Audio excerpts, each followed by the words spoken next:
16-run victory by Rajasthan Royals against Kings 11 Punjab to keep alive their chances of making the semi-finals. And this is the scorecard of match number 40.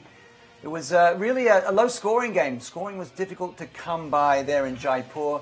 Despite 95 not out from KL Rahul, Punjab coming up short as Rajasthan get their fourth victory of this campaign. Welcome to Matchday Runorder, powered by Techno Mobile, here with Deep Dasgupta and Bradley Hogg. Didn't look like they'd ever get the runs, did they? They just started off so badly with Chris Gale going early. Definitely. Look, if you look at both batting teams, Butler made 82, Rahul 95. The only other person to make over 20 was Sanju Samson, who was put down the order, surprisingly, for 22. But it was the battle of the spinners. The Rajasthan Royals won that battle. Gautam went out 4 and over. He only bowled 3 overs, but Sodhi coming in 1 for 14 off his 4 overs. That just beat the 3 spinners that Kings 11 had. I think Majib, he was the best of their spinners, going out 5.5 and over, or 5.25 and over, but the others were over 6. So that's where the game was won and lost. Well, it's easy to look at the scores and say they just didn't get enough runs, but the pitch deep, and I think one of our viewers was saying... Nuski Nasir, good call there, mate. I think he made that point in the halftime, the fact that the pitch is slowing down. So credit to him for that observation. And also, I think, winning the toss and electing to bat first was a good call from Rahane. Generally in T20 cricket, you would want to chase and all, but I think he read the pitch really well and also made those changes accordingly, getting in Ish Sodhi, long roller left-arm spinner in there as well. So I think, played it out really well, but unfortunately, again, it was still doable. It was chaseable. It's just that, as you mentioned, both of you, apart from Rahul, nobody did anything at all. And on what you're just saying there about Ajinkya Rahane, just his captaincy out in the field, we've questioned that throughout the tournament, whether his captaincy's been up to scratch. But now that he's been made captain of the Test team for Afghanistan, he really took that role today, like we know he can. Well, that's the tale of one captain. What about our Ashwin coming in at number 3 after Chris Gale went early? What did you make of that tinkering of the batting order? I don't know. I don't know whether I would want to do it. And what was the purpose of doing that? Was it kind of to make sure that you capitalize on the first 6 overs? I mean, even if that's the case, then you still have someone like Karun Nair who's had a good season. He might not have got 80s and 70s, but he's got those 30s, 40s and 50s quite consistently. And I did not understand what was the thought process behind him coming at 3. Well, we saw K. Gautam coming in at number 3, didn't we, for Rajasthan? But do you think our Ashwin is the kind of player that can really up the run rate at that position? Oh, look, he can bat. There's no doubt about that. But just going in there, I don't think he gave himself a chance. I think it was 2 balls that he faced, and he's trying to slog one out of the park. If you're going to do that role, you've got to give yourself time in that power play because you've got to play that aggressive role. But you've got to give yourself a little bit of time, get the pace of the wicket, get used to the turn. Gautam at that time bowled exceptionally well.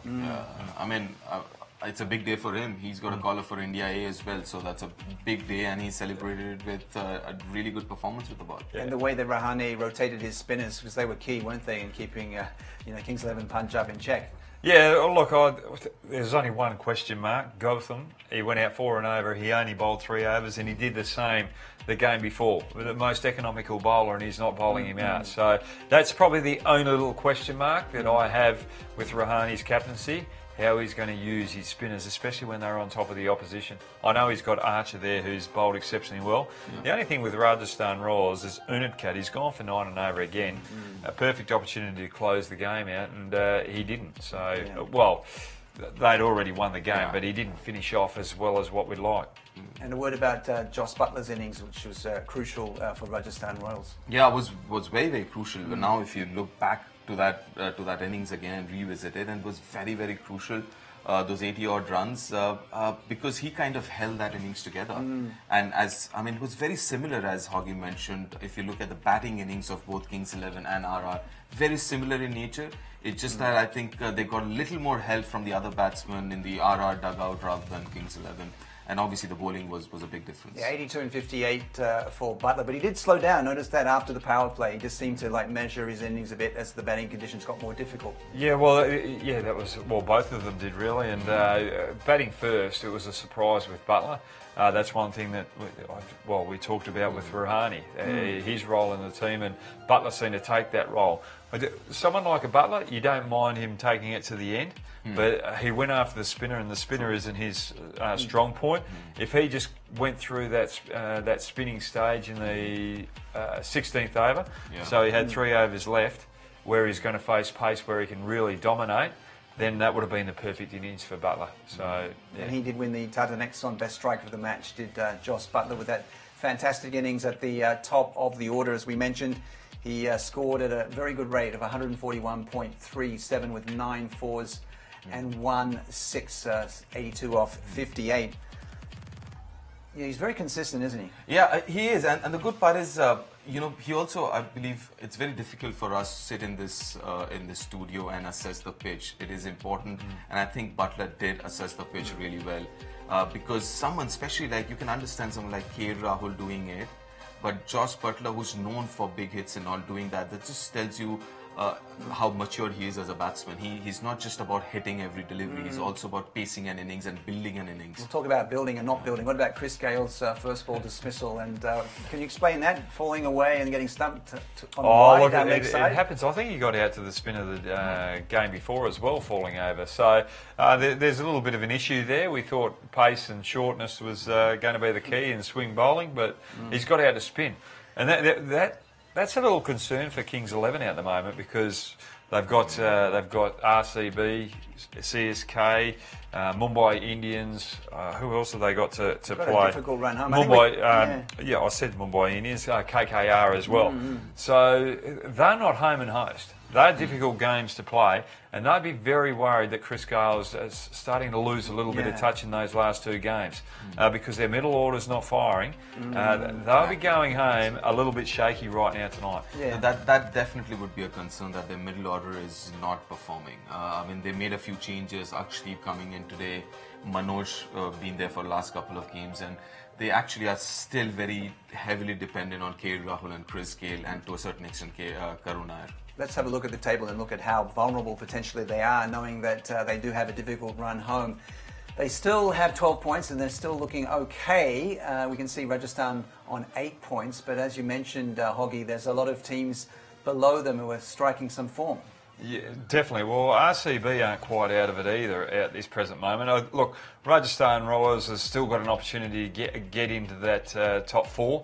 But I find it hard for those bottom 3 teams to even have a chance. So for me, it's between Mumbai, Kolkata and Punjab to get that 3 and 4 spot. Yeah, Punjab have actually lost 3 of the last 4 too, Deep. We shouldn't forget that. They're not really in great form. Yeah, I mean, that's something of a concern, and there is something common about that. That is the top order. I mean, the main partnership, which is the top order, which has kind of got them through till this point, has not fired in the last 2-3 games. If you can look at that table again, he mentioned last 3, and I agree, because if you look at Rajasthan Royals, they're at par with Mumbai Indians, but that minus 0.5 is as good as a game. Now, if you look at that net run rate, that's a very good point. Yeah, that's terrible. That's the worst. That is as good as another win. So they're actually kind of behind on the net run rate as well. I mean, they need not only do they need to win the next 4, but they need to win handsomely, a couple of them out of those 4. And that's going to be tough, because they're playing the same 4 teams as Punjab Kings 11. So they're probably the 4 hardest teams to try and get yourself up the ladder and into that final spot. And in the history of the IPL, they've never won 5 games in a row to get through to the final, so they're going to have to do something they've never done before. That's your old team, Hoggy, of course. Yeah, well, records are there to be broken, but I don't think they're going to break this one. So what else did we learn from this game? You know, what stood out for you as maybe something that Kings 11 Punjab can take away that is a positive? Positive in the sense, listen, I would look at that and say, okay, move on. But they would seriously need to look at that middle order, somehow settle them down, because they have the personnel. I don't know whether they want to give Akshdeep Nath another go. They should. It will be unfair just to give him 1 go, and maybe try and again get someone like Mayank Agarwal back or something. But they really need to sit and sort this middle order issue out. For example, Stoinis today coming at number 8 did not make sense to me. I mean, if you have someone like Stoinis who's had a good record in IPL, especially in the last couple of years as a batsman, you've got to, show more trust in him and faith in him and ask him to come on bat at number 4, 5 or something like that. So that middle order needs to be sorted out as far as Kings 11. What does it say to you when you know top scorer is 95 not out, and that's of course KL Rahul played a magnificent innings at the top of the order, and the next is Stoinis with 11. Yeah, well, it does say something for her, but they're relying on Nye, and he's had a couple of good innings throughout the tournament, but they've got to make sure they get the right players in out the right overs. I don't think Stoinis coming in with 16 overs to go and having to go from ball one is the right answer. You've got to give him a couple of overs to get himself settled.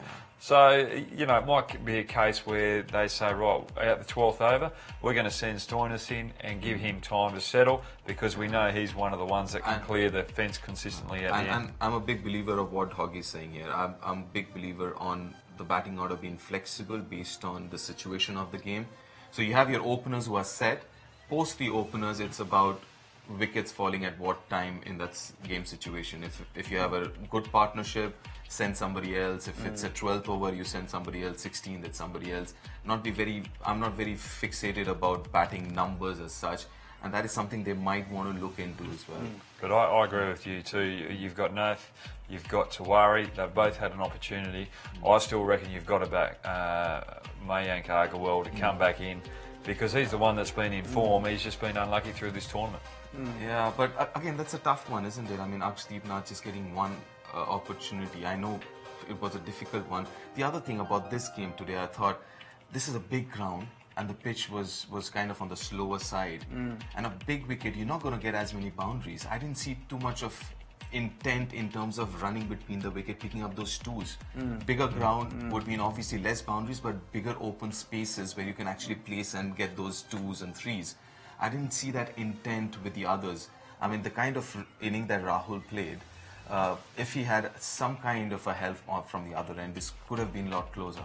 Yeah, I was just looking at those particular batsmen. They were trying to hit boundaries rather than rotate the strike. When you had Rahul out the other end, I was just trying to look how many balls they took up. I think Nath, I think he had 11 balls. But he had one boundary, but he wasn't able to rotate the strike, and that puts pressure on Rahul, and it also puts pressure on the batsman coming down the track. Quick word about Rajasthan's Ben Stokes, the most expensive man in the IPL, 14 from 11 and 1 for 13 from 2. Bowling wasn't too bad, was it? No, it wasn't. I think bowling wasn't too bad. Listen, I know every time we speak about Ben Stokes, suddenly that price that comes along with it. Well, we can say it about Unadkat as well. Yeah, Unadkat as well. But I think as long as the team's winning, you're fine. And when you look at these big ticket players, as long as they win you a couple of games, which I'm sure Ben Stokes will do, at least a game on his own, I think you're all right. You're spending that kind of money on someone because they're match winners. Not that you not expect them to score consistently, but on an average, you would want your big ticket players to win your game or two.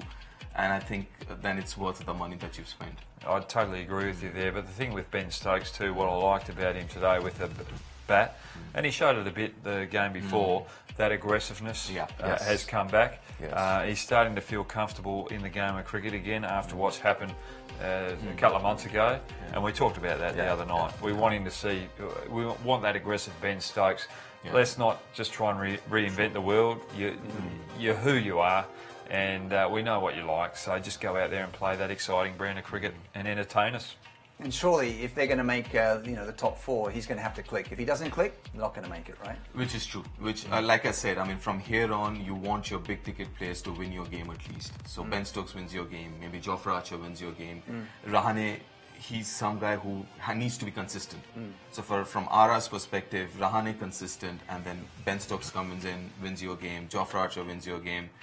Maybe there might be a change, might not, I don't know. Maybe somebody else wins your game.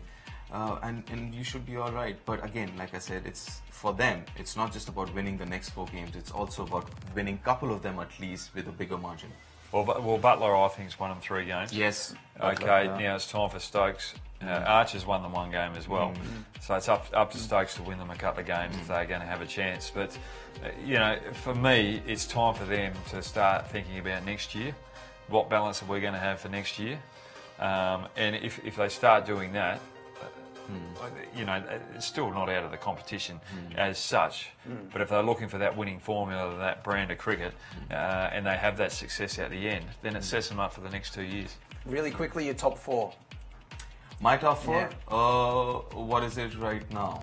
I'll stick with that. SRH, Kings 11, KKR, and CSK. All right. I was hoping you'd forget CSK. You agree? No, SRH, CSK. I'm going to go KKR because I think they'll get there, and I think Mumbai Indians will get there as well. Well, you think Kings 11's gonna not make it? So no Kings Look, 11. I just reckon the Mumbai Indians, CSK, RCB, KKR, that is a very, very tough ask, and they've lost 3 on the trot now, haven't they? They're just starting to get that negative mindset. Interesting thought, yeah. They're getting the wobbles. Yeah, so they basically need to win 2 out of the 4. So you reckon they might not end up winning 2? Look, I think RCB are going to win a couple of games and upset a few teams down the track. So that's just for me. They've lost 3 or 4, I think, Kings 11. Yeah, but it's going to be hard for Kings, KKR and Mumbai Indians because one of them's going to put a lot more pressure. Depends on tomorrow's game. That's a big if game. Mumbai Indians lose tomorrow, well, it's going to be tougher for them. All right. Thanks very much to Brad Hogg and Deep Das Gupta. So that's how it finished. Rajasthan Royals getting the win to keep alive their chances in IPL 2018. We'll see you again soon. Bye-bye for now.